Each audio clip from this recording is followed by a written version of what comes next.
स्वागत है आप सभी लोगों का मेरे चैनल साइंस टू टेक्नोलॉजी में। मैं अनुपम विपुल आप सभी लोगों का स्वागत करता हूं आज के शो कैमरा ट्यूसडे में। आज हम लोग बात करेंगे डिजिटल इमेजिंग टेक्नीशियन के बारे में यानी कि डीआईटी। ये लोग सिनेमा में काम करते हैं तो इनको समझने की कोशिश करते हैं। तो सबसे पहले समझिए डीआईटी कहाँ से आ गया? तो डीआईटी का ज़रूरत ये है कि आज के जितने भी इक्विपमेंट्स आप देखते हैं जो कि हाई लेवल प्रोडक्शन में यूज़ होता है या कमर्शियल्स के लिए यूज़ किया जाता है या रियलिटी टीवी शो के लिए किया जाता है, इसमें बहुत ज़्यादा मॉडर्न टेक्नोलॉजी है। मतलब ठूँस के ऊपर ठूँस दिया गया है, बहुत टेक्नोलॉजी और इसका नाम नहीं है डिजिटल।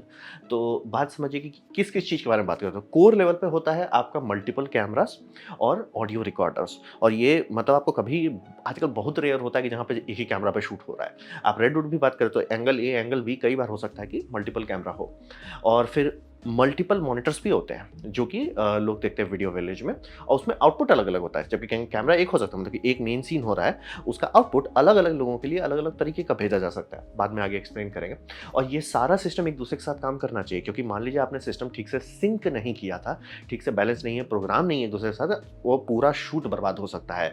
तो किसी की तो ये ज़िम्मेदारी बनेगा कि भैया ये काम मेरा है, मैं इसे सँभालता हूँ। तो वही समझिए और डीआईटी का मेन काम वही होता है कि जितना भी टेक है, जितना भी हुला-लला हो रहा है, वो सारा किसके भरोसे हो रहा है? वो हो रहा है डीआईटी के भरोसे। डीआईटी का काम है भैया ये हम सँभाल लेंगे। तुम्हारा ऑडियो वीडियो सिंक होगा, ये हम सँभाल लेंगे। तुम्हारा काम इधर से उधर हो जाएगा, फाइल्स एडिटर्स के पास पहुँच जाएगा, ये हम सँभाल लेंगे। डीआईटी का काम होता है ये जो टेक्नो सेक्टर चल रहा है मतलब आर्टिस्ट वाले को आप हटाओ, यहाँ पे आप टेक पे आओ। टेक का काम डीआईटी संभालता है यानी कि प्रोड्यूसर, डायरेक्टर किस पे भरोसा करते हैं कि सारे डिजिटल इक्विपमेंट्स, सारा भी जो कॉन्फ़िगरेशंस है, फाइल्स है, जो भी है, ये किसके भरोसे वो छोड़ते हैं? वो छोड़ते हैं डीआईटी के भरोसे पे। अब डीआईटी जैसे मान लीजिए छोटा प्रोडक्शन है तो एक डीआईटी बहुत काम कर सकता है। बहुत बड़ा प्रोडक्शन चल रहा है जैसे अवतार-वतार का चल रहा है, हो सकता है डीआईटी के अंदर 25-26 लोग हों। तो होता है, वही समझिए डीआईटी का ज़रूरत आज के फील्ड में बहुत होता है। तो अब बात करें इनका रोल क्या होता है, तो इस तरह के कार्ड्स आपको देखने को मिल सकते हैं। तो इनका वही समझिए कि टूल्स कौन चला रहा है, यही चलाते हैं। इसमें कि जैसे सबसे इंपॉर्टेंट हो जाता है कि टाइम कोड और जेन लॉक का अगर काम हो रहा है, तो कौन इक्विपमेंट यूज़ कर रहे हैं। जैसे कि टाइम कोड सिर्फ टाइम कोड नहीं होता है, किस तरीके से आप उसे डिलीवर कर रहे हैं, आपका कैमरा कैसे उसे रिसीव कर रहा है, कैसे उसे इनकोड कर रहा है। जैसे कि मान लीजिए बहुत सस्ता आप कैमरा यूज़ कर रहे हैं, जैसे मान लीजिए डीएसएलआर ही आप यूज़ कर रहे हो या मिररलेस यूज़ कर रहे हो, तो कई बार उसमें अगर टाइम कोड ठूँसना होता है, तो आपको ये करना होगा कि ऑडियो चैनल में डालना होगा। तो ये सब मैनेज कौन करेगा? इसे आपको टेस्ट कौन करेगा कि भैया मैं कर रहा हूँ, ऑडियो कोड जा रहा है, क्या वो सिंक हो रहा है? ये सारा काम किसके भरोसे होगा? ये डीआईटी के भरोसे होगा। जेनलॉक जो कि हाई लेवल प्रोफेशनल में यूज़ किया जाता है। जैसे कि मान लीजिए अगर आप F-16 में जो कि टॉप गन में यूज़ कर रहे हैं, कई सारे कैमरे हैं। तो आप कैसे गारंटी करोगे कि सारा कैमरा ठीक से काम कर रहा है, एक ही सिंक में काम कर रहा है? क्योंकि अगर वो सिंक नहीं है, तो आप कट करेंगे ना तो थोड़ा-सा मोशन ब्लर आ सकता है। जनरली कोई दिक्कत नहीं होता, लेकिन अगर आप खर्चा कर रहे हो, करोड़ों कर रहे हो, करोड़ों के ऊपर करोड़ों कर रहे हो, तो ऑब्वियसली हुलुलुलु नहीं करोगे, तो आप जेनलॉक करोगे। तो जेनलॉक एक अलग इकोसिस्टम होता है। तो ये सारे का काम इन्हीं को डीआईटी को सँभालना होता है। फिर आपका वीडियो ट्रांसमिशन जो कि चाहे वायर्ड हो सकता है या वायरलेस हो सकता है। जैसे कि आप समझ लीजिए कि एसटीआई के थ्रू जनरली वायर्ड किया जाता है, वायरलेस के और ईथरनेट भी कभी-कभी यूज़ होता है, हर बार नहीं होता है, लेकिन किया जा सकता है। आजकल कुछ कैमरे में ये ऑप्शन है और वायरलेस उनका अलग इकोसिस्टम है कि भैया ऐसे करके हम ट्रांसमिट करेंगे। तो ये सारा कौन देखेगा? ये डीआईटी देखेगा। फिर समझिए selection of log for people यानी कि लुक अप टेबल जो होता है, लॉग में अगर कैमरा में क्यों शूट करते हैं? क्योंकि कैमरा का सेंसर बम बम, सेंसर के बाद जो फाइल बनता है वो बम बम नहीं होता है। तो उसको कैसे बम बम बनाएँ? तो लीनियर के जगह पे लॉग इस्तेमाल किया जाता है ताकि डेटा अच्छे से ठूँस सके। मतलब कि बहुत बड़ा डेटा आ रहा है उसे छोटे मतलब समझिए 24 बिट अगर रिकॉर्डिंग हो रही है या 16 बिट रिकॉर्डिंग हो रही है, तो सब थोड़ा ज़्यादा ही हो गया। स्टिल्स में ही उतना ज़्यादा जाता है। लेकिन मान लीजिए कि आप अ, 16 बिट की रिकॉर्डिंग मारना चाह रहे हैं और आपका फाइल स्टोरेज बोल रहा है भैया हम 10 बिट से ऊपर नहीं जाएँगे, तो 16 को ऐसे आप लॉगरिथमिकली छेड़ सकते हो कि वो अट जाए। ये सब काम कौन करेगा? ये सब काम डीआईटी करेंगे और डीआईटी का काम होगा कि क्योंकि अगर लॉग आउटपुट हम आपको दिखा दें बहुत भद्दा दिखेगा, एकदम भद्दा, अथाह भद्दा दिखता है वो। क्योंकि वो बना नहीं है as a final delivery file, वो सिर्फ़ समझिए कैमरा का आप लिमिटेशन को बायपास कर रहे हो। उसके ऊपर आप लट करोगे, कलर करेक्शन करोगे तब जाके वो अच्छा दिखेगा। लेकिन बात है जो लोग वीडियो विलेज में हैं या जिनका काम है फ़ोकस पुल करना, जिनका काम है कंपोज़िशन टेस्ट करना या लाइटिंग चेक करना, वो सब उस आउटपुट को देखेंगे, नहीं काम कर पाएँगे। तो ये डीआईटी का काम हो जाता है कि भैया हम आपको उसके ऊपर लट लगा के दे देंगे और जैसे मतलब आप जो स्क्रीन्स देख रहे हैं, वो सब स्क्रीन में रॉ नहीं दिखाया जा रहा है। मतलब रॉ कैप्चर हो रहा है लेकिन दिखाया नहीं जा रहा है, दिखाया जा रहा है लट लगा के। वो लट इसलिए ताकि प्रोड्यूसर हो, डायरेक्टर्स हो या एक्टर्स एक्ट्रेसेस हो, जो भी देखना चाहते हैं उनको समझ में आ जाए कि भैया दिखे क्या, भद्दा सा ना दिखे। तो वही समझिए कि ये भी हो सकता है कि एक होगा टेक्नीशियन जिसका काम है कैमरा के लिए, तो उसके लिए एकदम लॉग भेजना, शुद्ध लॉग, ताकि वो उसको कैमरा पता है तो वो सँभाल लेगा।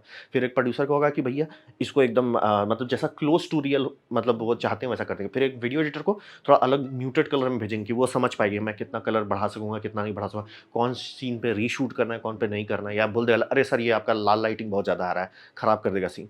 तो सबका काम डीआईटी करेगा।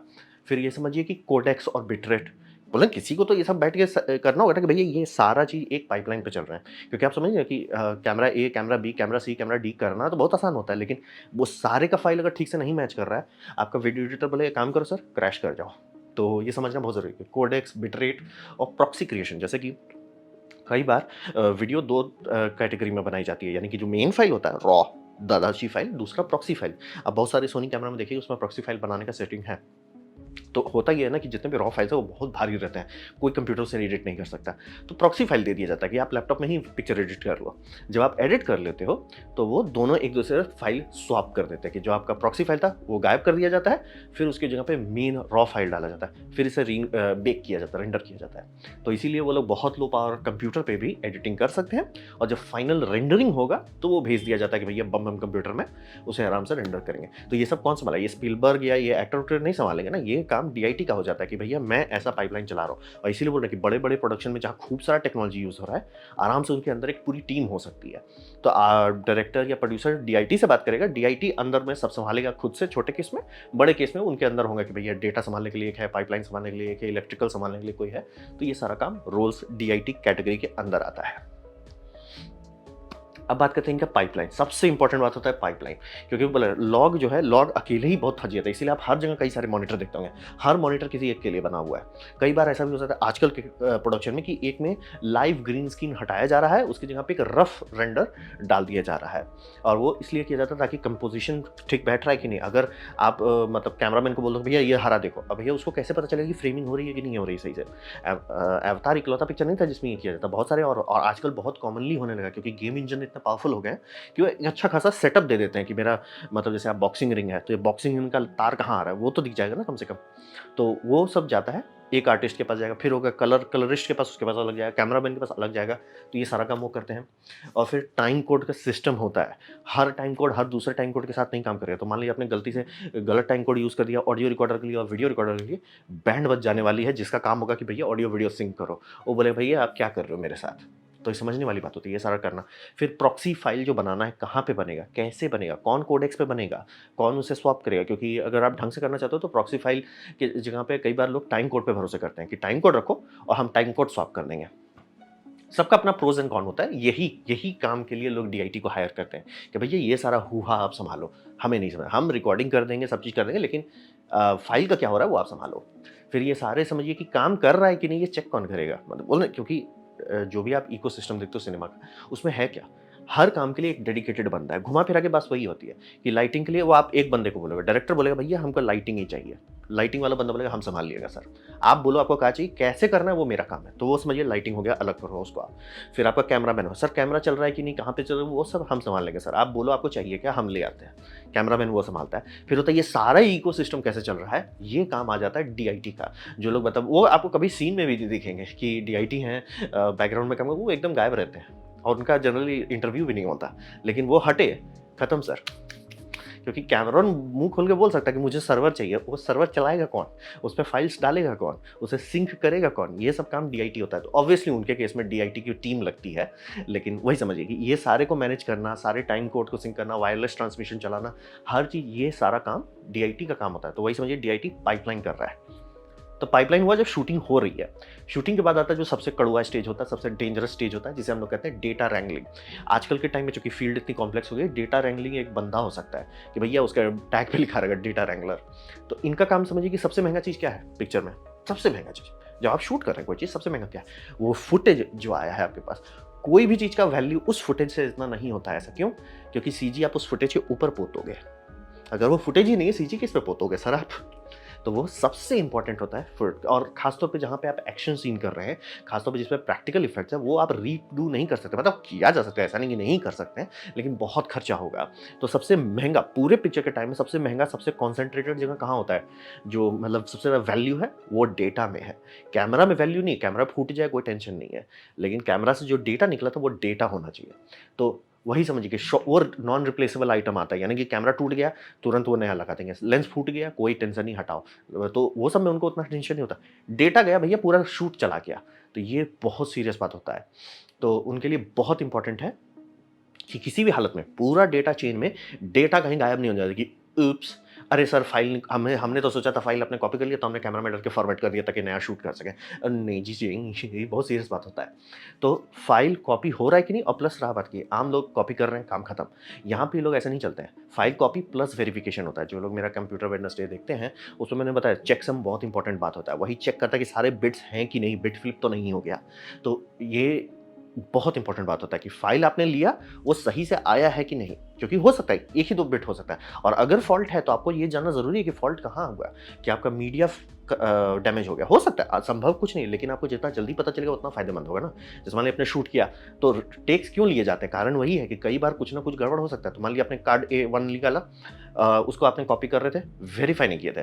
कार्ड टेक 2 लिया था, उसको कार्ड डाला, वेरीफाई नहीं किया था, लेकिन एक में आप देख रहे हो गलत है, आप वेरीफाई किए रहते हैं, आपको पता चलता है कौन सा कार्ड में फॉल्ट आ रहा है, क्यों फॉल्ट आ रहा है, कार्ड में फॉल्ट है कि तुक्का से हो गया। तो ये सब समझना बहुत जरूरी है कि वेरीफाइड होना जरूरी है। और सबसे बुरा हो सकता है कि आप फाइल ट्रांसफर कर रहे हैं, उस टाइम आपने गलती से निकाल दिया, गया सर, उस टाइम तो डेटा बहुत वनरेबल होता है। तो ये सब समझना बहुत जरूरी है, इसलिए कॉपी और वेरिफिकेशन दोनों होता है। और जैसे ही हो सके जितना जल्दी कार्ड आपके पास आया, धड़ाक से उसका कॉपी बना दिया जाता है। धड़ाक से मतलब डिस्कशन नहीं करना, एल्स इफ नहीं करना, धड़ाक से बात है।